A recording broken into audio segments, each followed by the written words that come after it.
Happy New Year, everyone. This is a recap of Session 3, Legal Responsibilities of a Nonprofit Board.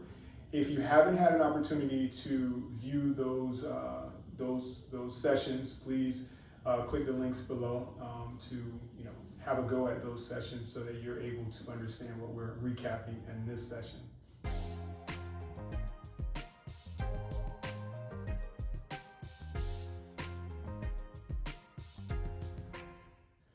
So that's a difficult question, and there are a few things that you can do as a new member to this board. Now, mind you, what I'm about to explain, you have to have members on your board that have the heart and mind for the productivity, the effectiveness and efficiency of that nonprofit. They want to see that nonprofit do well, and they'll do anything that is in their power legally to do to make sure that they're influencing that nonprofit's betterment, if I can say it that way.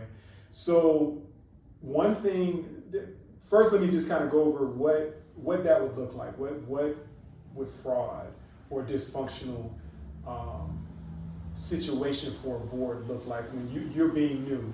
So one of the things that you will see in a dysfunctional board or a board that might have a bit of fraud involved in how they do things is a board that has members with contentious relationships, right? It's hard. You have silos of members of the board of directors that only communicate with their own silo or their division, and they are almost antagonistic against the other pieces or portions of the board.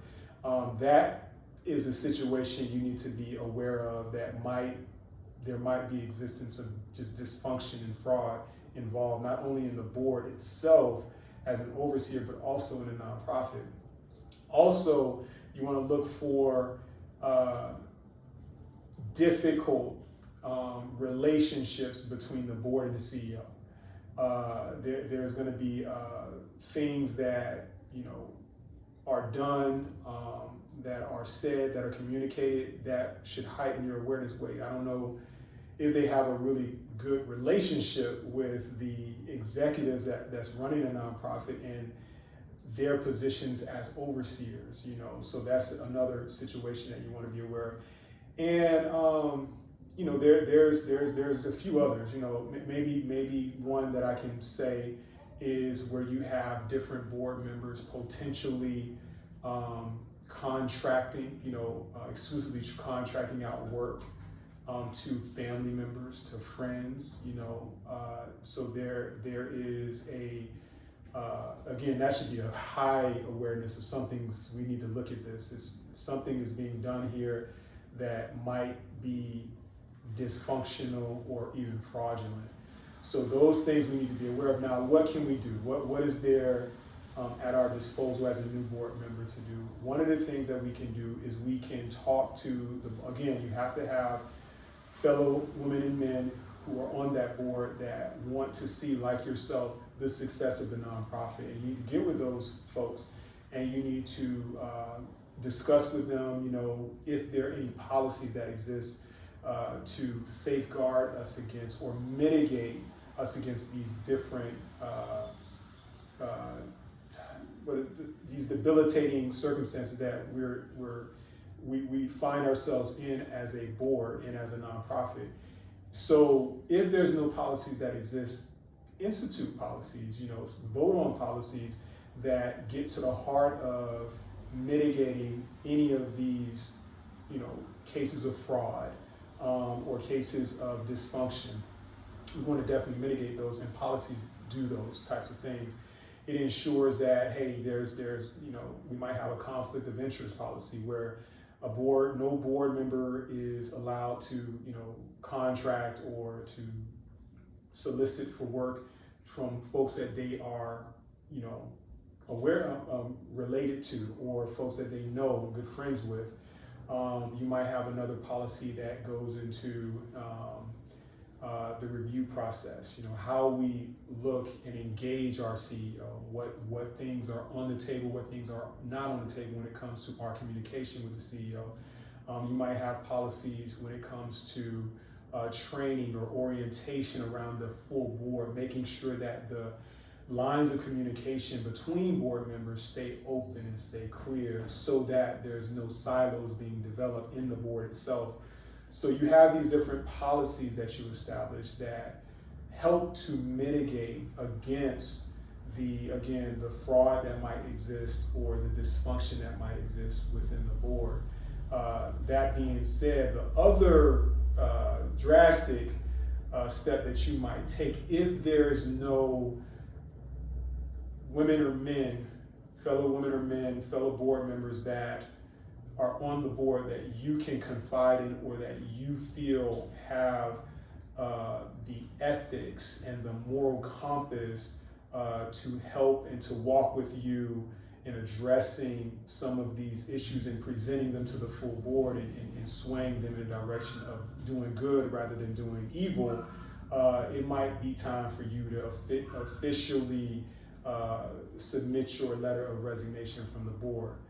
So that's a drastic move, but if you don't see anybody on the board that is willing and that's able to show, that or showing that moral compass, that ethical pendulum that you need in order to walk the walk that you're trying to walk, so that that nonprofit is in a better light in the future, you might want to, exit.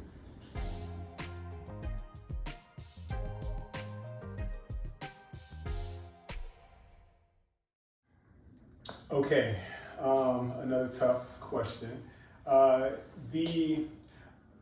We'll give some situations where legal liability comes up, similar to how we addressed, the last question, recap question. There are issues that might be present between the CEO and the board that creates a state of liability,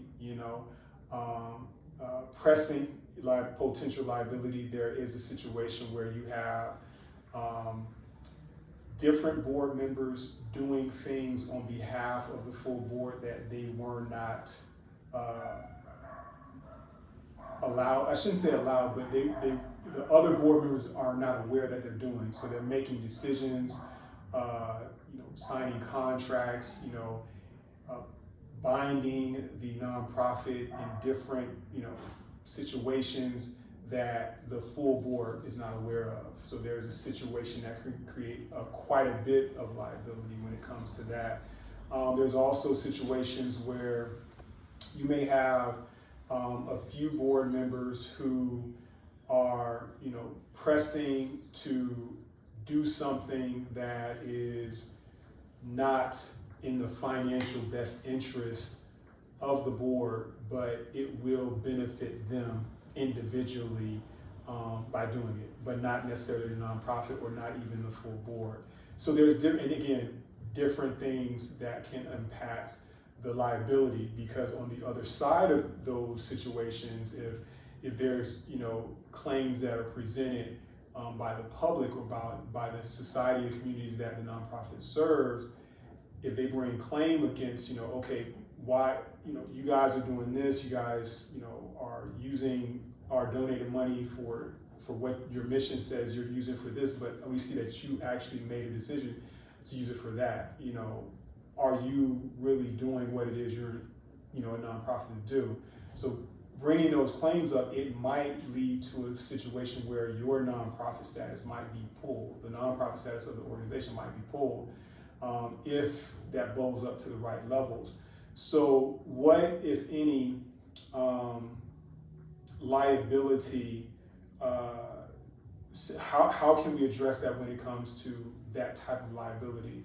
So when it comes to that type of liability, we want to look at, our their general liability insurance, our professional liability insurance, and our D&O liability insurance for board members. So all those insurances, they keep at bay the individual likelihood of being obligated to pay a fine or to undergo certain types of legal or criminal prosecution for individual board members. But also, that being said, you board members want to, by all means, by any means possible, mitigate all of those situations where they might find themselves in. And again, the things that a board needs to do and needs to address when it comes to legal liabilities is understanding how their bylaws are working, understand how they're performing their job as overseers, and understanding what it means to be indemnified, and are they indemnified, you know, and just because you hear that a lot, like are in the bylaws, is it stated that we're, as a board, indemnified against certain obligations and liabilities, or is it not? And if it's not, do we need to put it in there, you know? And does this professional liability insurance, does this general liability insurance, does this D&O insurance help in the sense of indemnifying us as individual board members, as well as a board as a whole? What does indemnify mean? Indemnify means it protects or holds harmless the individual or entity against liabilities, right? So we're being held or protected by the indemnification, right? So that's the organization saying we're indemnifying these individual volunteer board members from like. Now, that being said, we still can go to court. You know, if there's a situation where a number of board members or a board member themselves is blatant that they're doing things that are not in congruency with what the full board needs to do or what the nonprofit needs to do, and it's clearly shown that they're rogue, then that indemnification only goes so far. So that's what I would say someone needs to consider when it comes to liability. Now, are there situations where certain nonprofits are more at risk? I shouldn't say at risk, but more susceptible to liability issues? And the answer is yes. You know, and the ones that are more susceptible are the bigger ones. If you have, the more money you have, the more likely you are that someone down the line, either now or tomorrow, is going to claim or make a claim against you, be it inside, internally, or be it externally in the environments and in the societies that you serve. So those nonprofits that are bigger have the higher level of liability risk, and their insurance is higher than the smaller nonprofits. So I think that addresses that.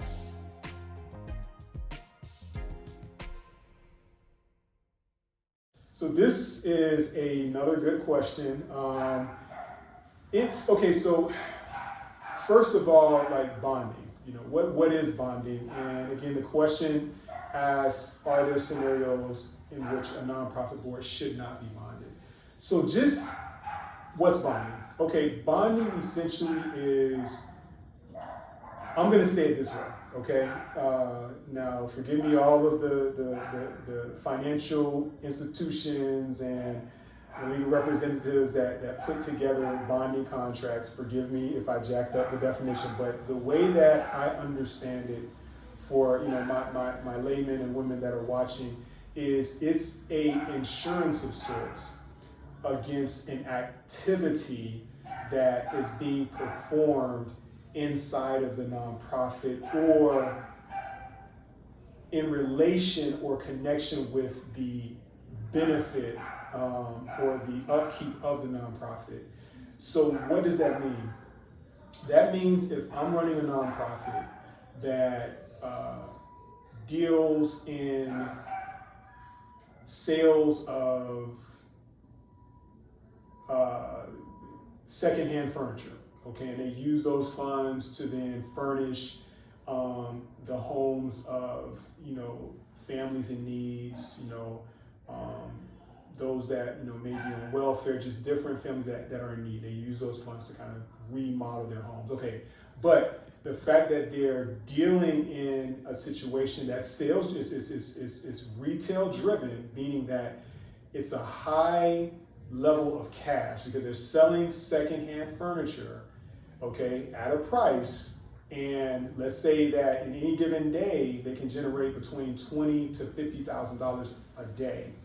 So the manager over that sales showroom floor needs to be bonded. Why do they need to be bonded? They need to be bonded because the amount of cash that they deal with on a daily basis. So we need insurance against the capital that they're managing every single day. So what's the necessity of that? Well, you can only obtain bonding insurance if the person or individuals have certain levels of expertise, right? So that manager needs to have certain certifications, potentially maybe a certain number of years of experience managing cash, maybe a certain number of years as a cashier, operating, managing money, doing the deposit slips, giving the things to the armored trucks, just having different things there. You need, that person to have certain skills in order to bond them. So that's probably a good. Well, that's not probably. That to me, that's a decent definition of bonding. So that's bonding. Now, are there situations that a nonprofit should not be bonded? Well, let me give you the opposite of that. I'm going to give you what situations should a nonprofit board think about being bonded or having individuals or entities or certain departments bonded. I would say nonprofits that have a fiduciary responsibility should think about, making sure that certain areas are bonded. What's fiduciary responsibilities? Well, one big one that a lot of you probably can relate to is your 401k plan that your company manages for you, your pension plan that your company might be managing for you.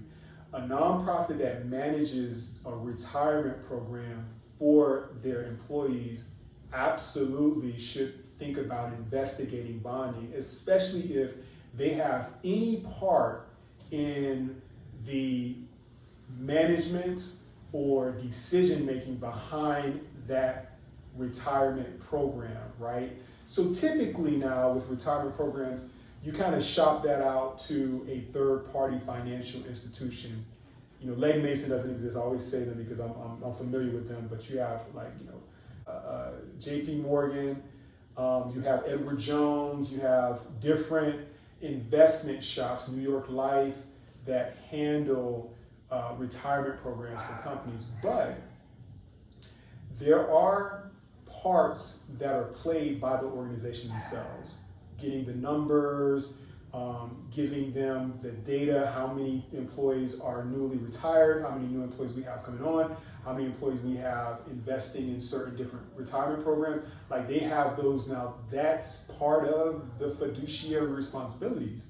They're feeding information and financial data and finances, period, into the third party financial manager of the retirement program. So yes, they need to look at, okay, what is our duty and what are we doing as far as our nonprofit responsibilities when it comes to our fiduciary duty because at the end of the day, the nonprofit is responsible for the retirement. They can shop it out to whoever they want to manage, but Edward Jones is not going to be the one that is on the hook. It's going to be the nonprofit that contracted with Edward Jones to manage those retirement programs. So that's a situation where a organization might want to look at bonding, and if bonding might be something they need to start to investigate, if not take on themselves as a nonprofit.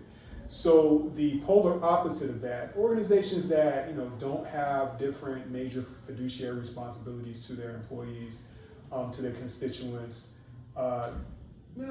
don't necessarily need to look too deeply into bonding. Organizations that are not managing on a daily basis high levels of capital, cash resources, organizations that don't have to deal with stocks, and no pun intended, bonds, don't really necessarily have to deal in bonding themselves.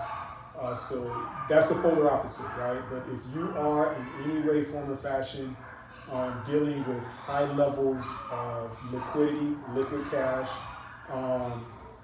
and you're also have, or have a fiduciary responsibility that's major, then you might want to look into bonding.